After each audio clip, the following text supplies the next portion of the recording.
శుక్లాంబరధరం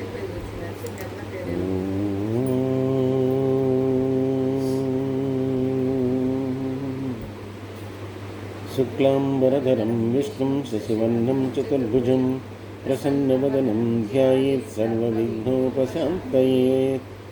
అగజానన పద్మార్కం గజాననమహర్నిశం అనేకదంతం భక్తానాం ఏకదంతముపాస్మహే. రామాయ రామభద్రాయ రామచంద్రాయ వేధసే రఘునాథాయ నాథాయ సీతాయ పతయే నమః. గురుర్బ్రహ్మ గురుర్విష్ణు గురుర్దేవో మహేశ్వరః గురుర్సాక్షాత్ పరం బ్రహ్మ తస్మై శ్రీ గురవే నమః. ఈ ప్రేరణకు కారణమైనటువంటి గురుదేవులు బ్రహ్మశ్రీ చాగంటి కోటేశ్వరరావు గారి పాదపద్మాలకు సుభక్తిపూర్వకంగా నమస్కరిస్తున్నాను.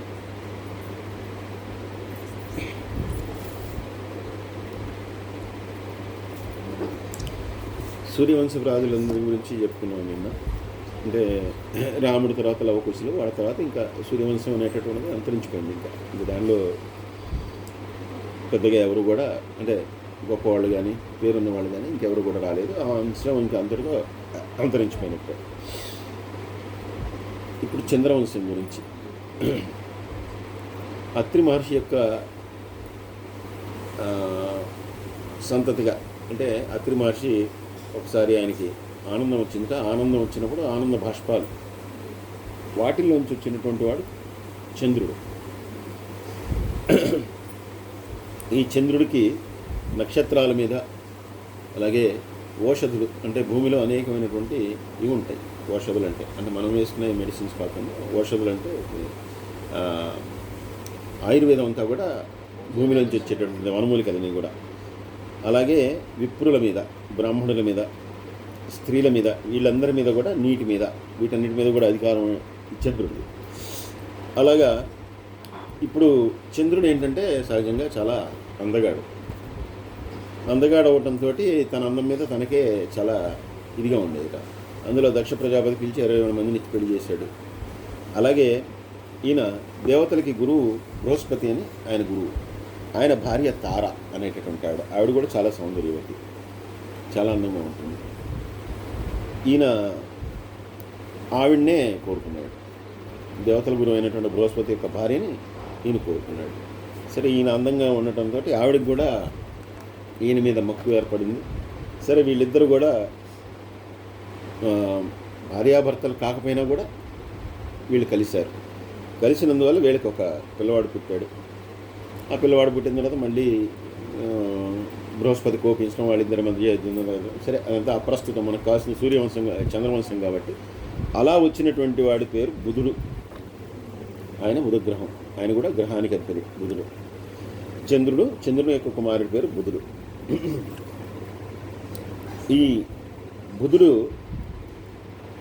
బుద్ధిమంతుడు. బుధగ్రహం కూడా ఏంటంటే, బుధగ్రహం ఎవరికైతే అనుకూలంగా ఉంటుందో వాళ్ళు చాలా బుద్ధిమంతులుగా ఉంటారు, మంచి విద్య, అదే మంచి కళాకారులు, అందంగా కూడా ఉంటారు. వీళ్ళు కూడా చంద్రుడు కొడుకు కాబట్టి అసహజమైనటువంటిది ఇతనికి కూడా వచ్చింది. ఇతను ఇలా అనేటటువంటి ఆమెను వివాహం చేసుకున్నాడు తర్వాత కాలంలో. అది చాలా పెద్ద గాథ. వీళ్ళతో ఈయన వివాహం అంతా, ఆవిడకి రకరకాల శాపాలు దానివల్ల. సరే, వీళ్ళకి పుట్టినటువంటి వాడు పురూరవుడు అనేటటువంటి వాడు. ఈ పురూరవుడు ఈయన కూడా అందగాడు. మళ్ళీ తాతగారి పోలిక, తండ్రి గారి పోలిక ఇవన్నీ కూడా సంప్రాప్తించే. ఇతను కూడా మంచి అందగాడు. ఇతడు పరాక్రమవంతుడు, చక్కని ఔదార్యం కలిగినటువంటి వాడు, అలాగే ధర్మమూలమైనటువంటి గుణాలన్నింటినీ కూడా కలిగి ఉన్నటువంటి వాడు. కాబట్టి ఇతని యొక్క పేరు ప్రతిష్టలు కూడా విశ్వం అంతా కూడా వ్యాపించాయి. ఈయన చంద్రుని యొక్క మనవడు కాబట్టి పురూరవుడు రాజే, అంటే భూమి మీదే ఉన్నాడు. కానీ ఈయన ఆ ఇంద్రుడి దగ్గరికి వెళ్ళడం రావడం, అంటే ఆ ఇంద్రసభకు వెళ్ళడం రావడం ఇవన్నీ కూడా చేస్తూ ఉండేవాట. ఇలా వెళ్ళినప్పుడు ఈయనకు కూడా ఆ తాతగారి పోలికలు, తండ్రి గారి పోలికలు వచ్చాయి. ఈయన ఇంద్రసభలో ఓర్వశి మీద ఈయనకి మనసు కలిగింది. ఆ ఓర్వశితో నువ్వు నన్ను వివాహం చేసుకుంటావా అని చెప్పి ఒకనొక సందర్భంలో ఓర్వశిని అడిగాడు.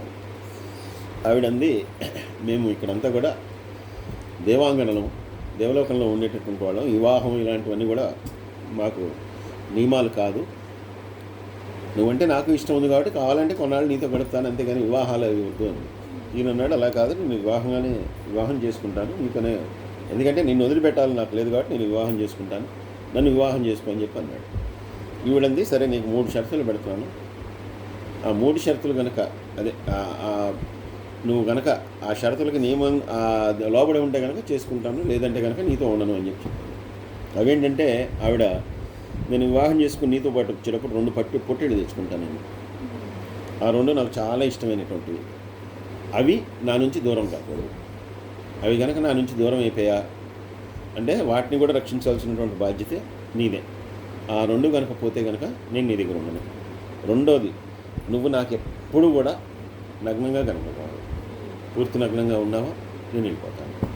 ఇంకా మూడోది, నేను నెయ్యి తప్పితే ఇంకేమీ తిన్నాను, అంతే కదా, దేవతలందరూ కూడా హవిస్సులే తీసుకుంటారు, ఈవిడ దేవత కాకపోయినా దేవాంగనైనా కూడా ఈవిడ కూడా హవిస్సులే, నేను ఆ నెయ్యిని తింటాను, నువ్వు కూడా నెయ్యి తినాలి, నాతో ఉన్నంతకాలం నెయ్యే అంతే భోజనం, ఇంకేం ఉండదు, నెయ్యి తాగాలి, కూర్చోవాలి. ఈ 3టికి ఇష్టమైతే కనుక నేను నీతో ఉంటాను అని చెప్పి ఆవిడ చెప్పుకుంటాను. సరే ఈయన ఒప్పుకున్నాడు, ఎందుకంటే ఆవిడ మీద ఇష్టంతో ఒప్పుకున్నాడు. ఒప్పుకున్న తర్వాత ఈవిడ కూడా స్వర్గాన్ని వదిలిపెట్టేసి ఆ ఈయనతోటి పురూరవుడితో వెళ్ళిపోయింది. వీళ్ళు కొన్ని 100 సంవత్సరాలు వీళ్ళు కాపురం చేశారు.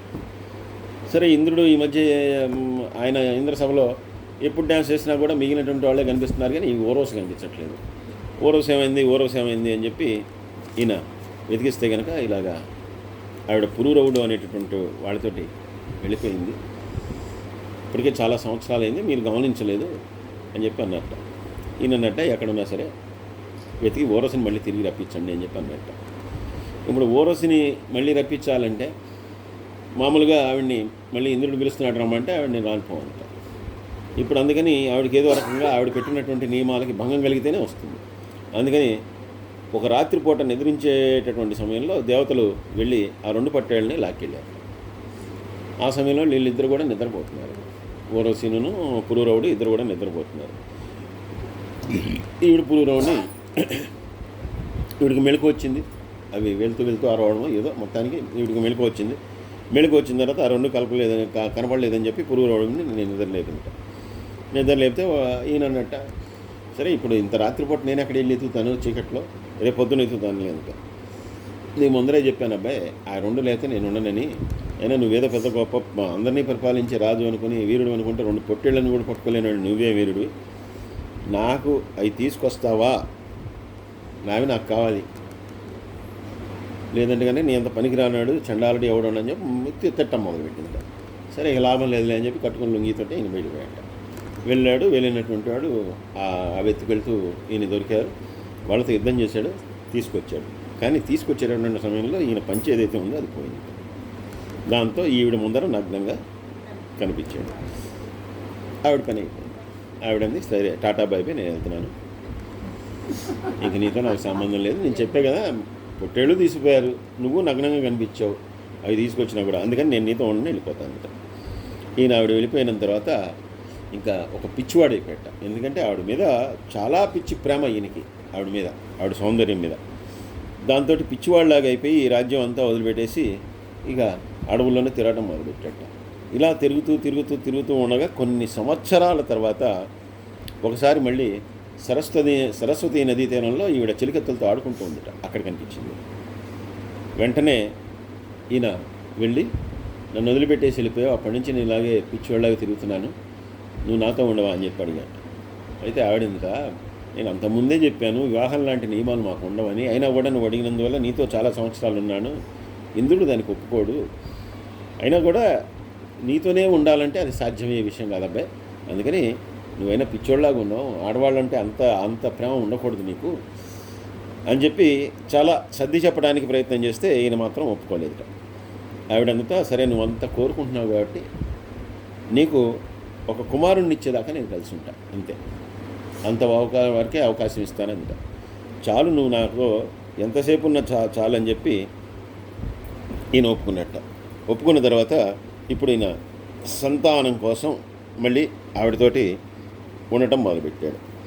ఇప్పుడు సంతానం కలుగుతున్నా కదా అనేటటువంటి ఆనందంతో ఈయనున్నాడు. ఈవిడేం చెప్పిందంటే, నీకు సంతానాన్ని ఇస్తాను, అయితే నువ్వు సంతానం కోసం అందరిలోకి అంటే దేవతల్లో అందగాళ్ళు ఎవరంటే సరే చంద్రుడు వీళ్ళు కాకుండా గంధర్వులు ఒకళ్ళు చాలా అందంగా ఉంటారు. అలాగే విద్యాధరులు వీళ్ళిద్దరు కూడా బాగుంటారు. యక్షులు అంటే రాక్షసులు లాంటి వాళ్ళు వీళ్ళిద్దరు కూడా చాలా అందంగా ఉంటారు. అందుకని ఆ గంధర్వుల్ని నువ్వు ప్రార్థించు, వాళ్ళు ఇచ్చేటటువంటి దాంతో నీకు ఒక మంచి నీలాంటి కుమారుణ్ణే నేను ఇస్తాను అని చెప్పి అందుట. సరే అని చెప్పి నేను గంధర్వుల్ని ప్రార్థిస్తే వాళ్ళు ఒక అగ్ని పాత్రని ఇచ్చారట. అలాగే మంత్ర విధులన్నింటినీ కూడా చెప్పారట. ఆ మంత్ర విధులన్నీ చెప్పి దీని ప్రకారం నువ్వు ఈ అగ్నిని జ్వలింపజేసి నువ్వు చూస్తే కనుక తప్పకుండా నీకు చక్కని కుమారుడు కలుగుతాడు అని చెప్పి చెప్పారట. ఈయన సరే అని చెప్పి ఆవిడతో కాపురం చేస్తూ మళ్ళీ ఈయన ఈ సంతానం కోసం ప్రయత్నం చేస్తుంటే వీళ్ళకి జాతవేదుడు అనేటటువంటి అగ్నికి మరో పేరే. ఫస్ట్ ఆయన దానిలోంచి వచ్చాట, అగ్నిలోంచి వచ్చాట జాతవేదుడు అనేటటువంటి వాడు. సరే ఆ తర్వాత ఇంకా ఈయన 6 మంది పుత్రుల్ని ఈయన పొందాట. పొందిన తర్వాత ఆ గంధర్వుల యొక్క సహాయంతో ఈయన కూడా దేవలోకానికి వెళ్ళగలిగి దేవలోకానికి వెళ్ళిపోయాడు కాబట్టి భూమిని వదిలేసి ఇంకా అక్కడి నుంచి ఆయన ఎప్పుడు కావాలంటే అప్పుడు ఊరవస్థతోటి ఆనందాన్ని అనుభవించడం మొదలుపెట్టాట. ఈ పురూరవుడు అనేటటువంటి వాడు భీముని పరిపాలించినటువంటి వాళ్ళు ఉత్తముడైనటువంటి వాడు. అలాగే చంద్రుని యొక్క వంశంలో వచ్చినటువంటి వాడు, ఆయన యొక్క మనవుడు. ఈయన చాలా గొప్పగా రాజ్యాన్ని పరిపాలించాడు. తర్వాత గంధర్వలోకానికి వెళ్ళిపోయారు. ఈ పురూరవుడి వంశంలోనే తర్వాత వచ్చినటువంటి వాళ్ళు గాధి అనేటటువంటి ఆయన ఒక రాజుగారు. ఆయనకి సత్యవతి అనేటటువంటి కుమార్తె ఆ గాధి మహారాజు గారికి. ఆ సత్యవతి అనేటటువంటి ఆవిడ్ని రుచీకుడు అనేటటువంటి బ్రాహ్మణుడు పెళ్లి చేసుకుంటానని చెప్పి అడిగట. అయితే ఈ బ్రాహ్మణుడు ఎటువంటి వాడో, వీడు ఎంత నిష్ఠాపరుడో కనుక్కుందామని చెప్పి ఈయన వాడికి ఒక పరీక్ష పెట్టదలిచి, నువ్వు నాకు నల్లని చెవులు తెల్లని దేహము ఉన్నటువంటి ఒక 1000 అశ్వాలు తెచ్చి ఇమ్మన్నాడు. 1000 గుర్రాలు. గుర్రం అంతా తెల్లగా ఉండాలి, చెవులు మాత్రం నల్లగా ఉండాలి. సరే ఈయన రుచీకుడు దేవతల్ని ప్రార్థించి అటువంటివే తీసుకొచ్చి ఇచ్చాడు. ఈయనకి ఇచ్చిన తర్వాత అడిగినట్టుగా వీళ్ళకి వివాహం చేశాడు. వివాహం అయిపోయింది కానీ ఈ రుచీకుడికి సంతానం కలగలేదు. సంతానం కలగబోయేసరికి ఈయన ఏం చేయాలని చెప్పి మిగిలినటువంటి వాళ్ళందరినీ కనుక్కున్నప్పుడు వాళ్ళు ఏం చెప్పారంటే, ఒక యాగం చేయవయ్యా, యాగం చేస్తే కనుక ఆ యాగం వలన నీకు పిల్లలు పుడతారు అని చెప్పి చెప్పాట. అదే సమయంలో ఈయన మామగారు అయినటువంటి గాదిరాజుకు కూడా మగపిల్లలు లేవు, ఆడపిల్లే ఉంది. ఆ సత్యవతినికి పెళ్లి చేశాడు. ఆయన కూడా అన్నట్ట, నాకు పుత్ర సంతానం లేదు కదా, పుత్ర సంతానం ఉంటే కానీ నేను కూడా తరించను, నా వంశం తరించదు, కాబట్టి నేను కూడా నీతో పాటు యాగాన్ని చేస్తాను అని చెప్పాట. సరే అని చెప్పి యాగం చేశాట. సరే ఇద్దరు యాగం చేసిన తర్వాత ఆ యాగం అంతా కూడా పూర్తయిన తర్వాత 2 చక్కని రాగి కలశాల్లోకి 2 ద్రవాలు సిద్ధం చేశాట. ఆ ద్రవాలు సిద్ధం చేసి ఈ రెండింటినీ కూడా రేపు ఉదయం, ఒకటి నీ భార్య, ఒకటేమో గాదిరాజు గారి భార్య, అంటే మీ అత్తగారు తీసుకోవాలని చెప్పి వాటిని అంతా కూడా సిద్ధపరిచి రేపు దీన్ని స్వీకరించండి, వాళ్ళతో యాగం పూర్తి అయిపోయిందని చెప్పి బ్రాహ్మణులందరూ వెళ్ళిపోతారు. వెళ్ళిపోయిన తర్వాత ఒకటేమో అత్తగారు తాగాలి, ఇంకోటేమో భార్య తాగాలి. భార్య తాగాల్సింది అత్తగారు తాగింది, అత్తగారు తాగాల్సింది భార్య తాగింది. ఒకళ్ళు తాగాల్సింది ఒకళ్ళు తాగారట. దాంతో ఏం చేయాలి? ఇప్పుడు ఒకళ్ళు తాగాల్సింది ఒకళ్ళు తాగారు కాబట్టి ఏమవుతుంది ఏం చెప్పాడంటే, ఇది ఇప్పుడు వికల్పం కలుగుతుంది. దీనివల్ల ఒకళ్ళు తాగాల్సింది ఒకళ్ళు తాగారు కాబట్టి, అందువల్ల నీకు పుట్టబోయేటటువంటి బిడ్డ ఎవరైతే ఉన్నాడో వాడు సాత్వికుడు అవుతాడు చాలా. అలాగే వాడు సాత్వికుడైనా కూడా క్షాత్రగుణాలు వస్తాయి వాళ్ళు వచ్చి, వాడు ఘోరమైనటువంటి స్వభావం కలిగినటువంటి వాడు అవుతాడు అని చెప్పాట. అలాగే ఇక అత్తగారికి వాళ్ళేమో క్షాత్రం కావాల్సినటువంటి వాడిని కోరుకున్నారు. ఎందుకంటే వాళ్ళకి వంశం ఇది కావాలి కాబట్టి, వాళ్ళకి శాంత స్వభావుడైనటువంటి వాడు మీకు జన్మిస్తాడు అని చెప్పారు. అయితే నీకు శాంత స్వభావుడైనటువంటి వాడు ఇప్పుడు జన్మిస్తాడు, తర్వాత వాడు ఘోర స్వరూపుడు అవుతాడని. వాళ్ళకి పుట్టినటువంటి వాడే జమదగ్ని మహర్షి. ఆ జమదగ్ని మహర్షి ఆయన గొప్ప శాంత స్వభావుడు, గాదిరాజు వంశంలో వచ్చినటువంటి వాడు. కానీ పెద్ద గొప్ప శాంత స్వభావుడు. ఆయన బ్రాహ్మణుడిగానే ఉండిపోయాడు. ఆయన ఎప్పుడు రాజ్యం కానీ ఇవన్నీ కూడా ఎప్పుడు చేయలే. కానీ తర్వాత జన్మలో వచ్చినటువంటి తర్వాత వాళ్ళ అంశతో వచ్చినటువంటి వాడే పరశురాముడు. ఈ పరశురాముడు కూడా ముందర సాత్వికుడే, కానీ తర్వాత ఆ తండ్రి కోసం ఈయన క్షాత్రధర్మాన్ని చేయవలసి వస్తుంది. ఈయన 21 సార్లు భూమి మీదకి వచ్చి రాజులందరినీ కూడా నరికేస్తాడు. దానికి ఆ కథ అంతా మీకు తెలిసే ఉంటుంది, అందుకని దాని జోలికి నేను వెళ్ళట్లేదు. సో ఈ రకంగా ఈ వీళ్ళ వంశంలో వచ్చినటువంటి వాళ్ళే ఈ రకంగా గాధిరాజు, అదే మన జమదగ్ని మహర్షి, పరశురాముడు. అలాగే గాధిరాజుకి తర్వాత తదనంతర కాలంలో ఆ వంశంలో వచ్చినటువంటి వాడు విశ్వామిత్రుడు. ఆయన కూడా పుట్టుకతో క్షత్రియుడే, కానీ బ్రహ్మర్షి కావాలని చెప్పి ఆయన బ్రహ్మర్షి అయ్యాడు. ఇంకా పురూరవుడికి మనవడైనటువంటి ఆయన పేరు నహుషుడు. ఆయనకి ఆరుగురు పిల్లలు ఉన్నారట. ఈ నహుషుడు కూడా గొప్ప చక్రవర్తి. ఈ నహుషుడు కూడా గొప్పగా రాజ్యాన్ని పరిపాలించాడు. ఈయన 100 యజ్ఞాలు చేశాడు. 100 యజ్ఞాలు చేయటం వల్ల ఈయనకి ఇంద్ర పదవి వచ్చింది.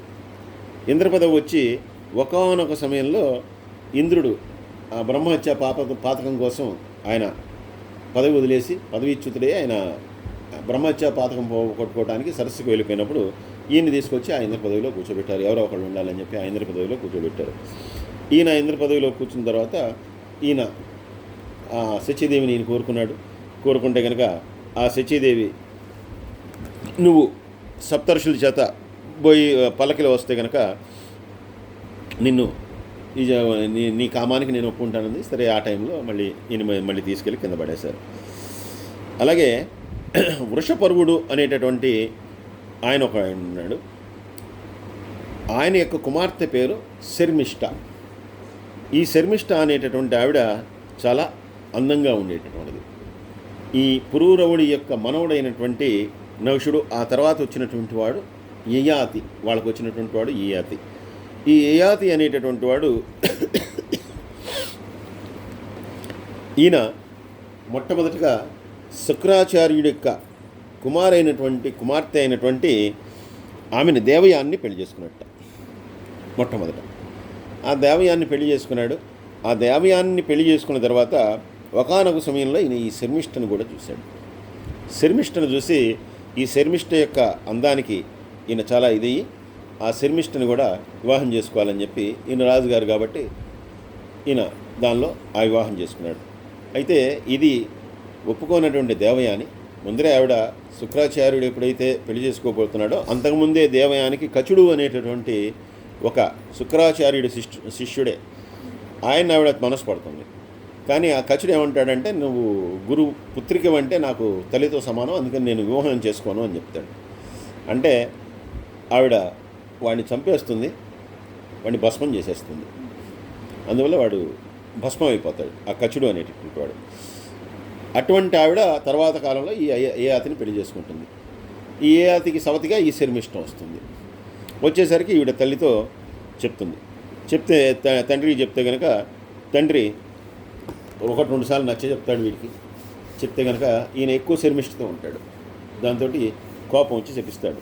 ఏమని చెప్పిస్తాడంటే, నువ్వు కామావేశంతో దాసీతో సమానమైనటువంటి దాసీగా ఉండవలసినటువంటి ఆ శర్మిష్ఠని నువ్వు వివాహం చేసుకుని నా కుమార్తెతో కాకుండా ఎక్కువ కాలం ఆవిడతో గడుపుతున్నావు కాబట్టి నీ యవనం అంతా పోయి నువ్వు వృద్ధాప్యం వస్తుంది అని చెప్పి ఆయన శపించాడు. దాంతో ఆయనకు వృద్ధాప్యం వచ్చిన తర్వాత ఆ వృద్ధాప్యం పోగొట్టుకోవడానికి మళ్ళీ ఆయన కొడుకుల్ని కొడుకుల్ని అడిగిన తర్వాత ఆ కొడుకుల్లో కొడుకు తీసుకున్నాడు. ఆయన వృద్ధాప్యాన్ని నుంచి మళ్ళీ యవనవంతులైన తర్వాత మళ్ళీ చివరికి ఆయన ఇదంతా కూడా ఈ సంసార విషయం వద్దంతా అని చెప్పి ఆయన వెళ్ళిపోయాడు, అడవులకు వెళ్ళిపోయాడు.